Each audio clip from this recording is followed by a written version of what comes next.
Okay, today we're going to talk about a bypass shutter setup. Generally, they're for sliding glass doors, but there are other applications such as pass-throughs and room divides.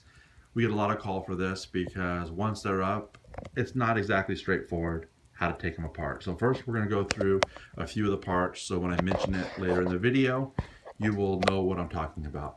First, we're going to point to the valance at the very top, and then around the corner is the return.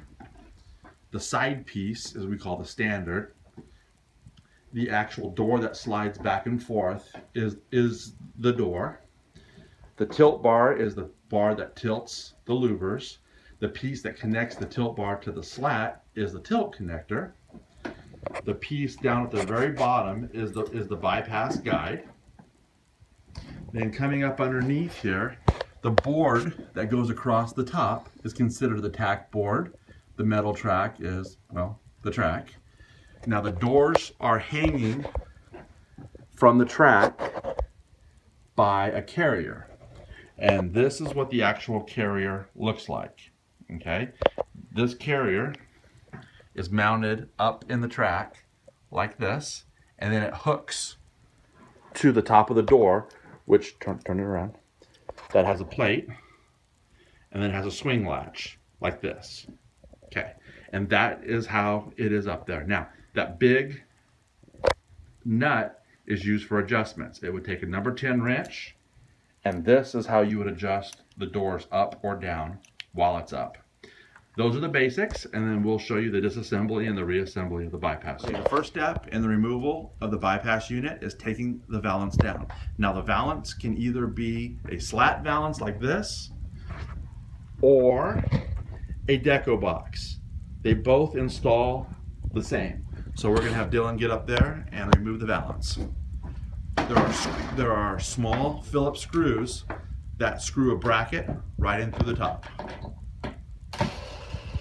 Okay, once the screws are removed out of the bracket, you can actually remove the valance and set it in a safe spot. Okay, after the valance is removed, the next step is to loosen the swing nuts and remove the first door. Sliding it to the side, on each side, and then taking a screwdriver or your finger and sliding it out. And then removing the door. Go ahead, set the door over there.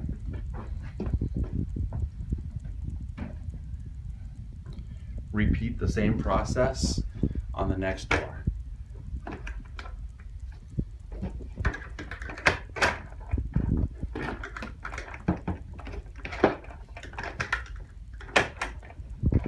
And remove the door. Okay, once you have your bypass to where you have just the standards, the tack board and track, and the other standard, you have to remove the standards, the tack board from the standards. Generally, they'll be screwed down from the top of the board in several places. There could even be a bracket going over the top, and there could even be support brackets coming from underneath. Every installation, every house is a little bit different, so you just got to figure out how that top board is screwed down to the side pieces and or the wall. Once the top piece, all the screws are removed, you can go ahead and remove the top board and set that to the side.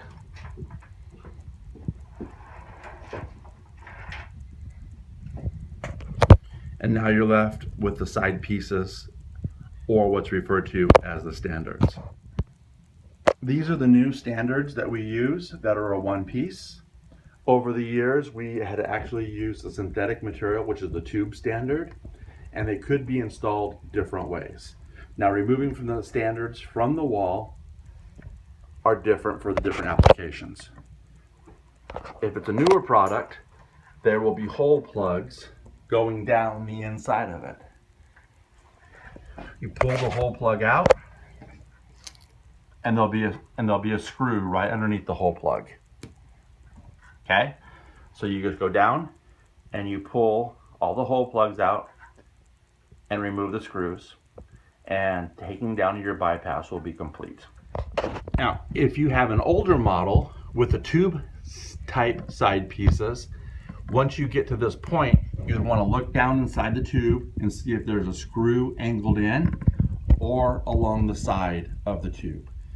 Remove the tubes and remove your side piece, and your disassembly is complete. Reassembly of the bypass is just the reverse. You screw the side pieces into the wall. You screw in the center supports. Yep. Set the tack board back on top of the standards or the side pieces,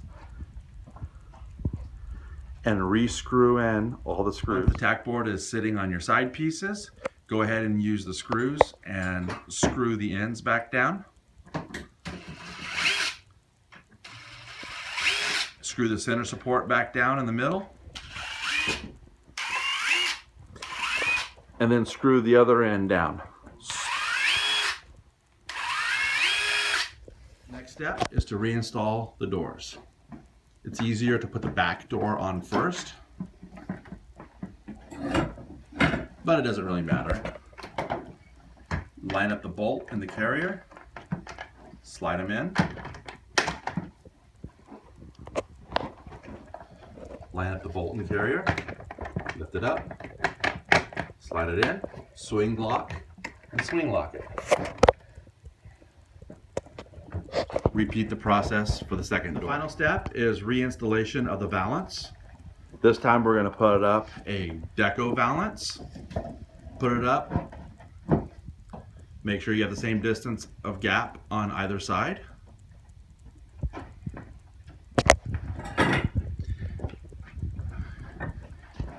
And then screw in. There should be 4 or 5 mounting points to use.